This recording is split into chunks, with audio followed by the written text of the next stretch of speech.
ও মা, এ আবার ফোন দেখে মুচকি মুচকি হাসছে কেন? দেখতে হচ্ছে তো ব্যাপারটা। কি রে, ফোনের দিকে তাকিয়ে মুচকি মুচকি হাসছিস যে? প্রেম টেম করছিস নাকি? কি যা আর বলো না মা তুমি। আরে বলি না, মারা তো বন্ধুর মতন, আমি কি আর তোর বাবাকে বলতে যাবো? তেমন কিছুই না।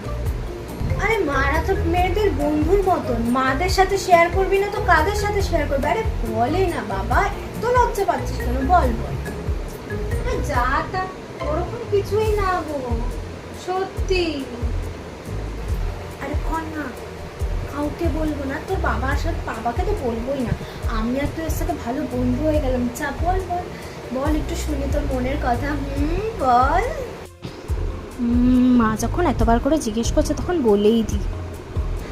আসলে মা জানো তো, আমাদের কোচিংয়ে না একটা ছেলে আছে, আর ও না আমাকে লাইফে প্রপোজ করেছে।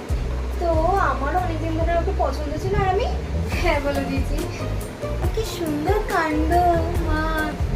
এখন তো এটাই বয়স, তোরা করবি না তো কারাই করবে? তোকে তো এই জন্য আমি কোচিংয়ে পাঠাচ্ছি যে মেয়ে আমার পড়াশোনা করছে না।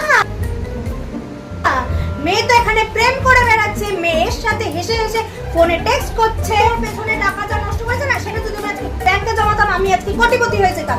আজকে থেকে তোর খাওয়া বন্ধ, আর তোর এই যে ফোন, তোর কাল এই ফোন আমি একদিন ভেঙেই দেবো।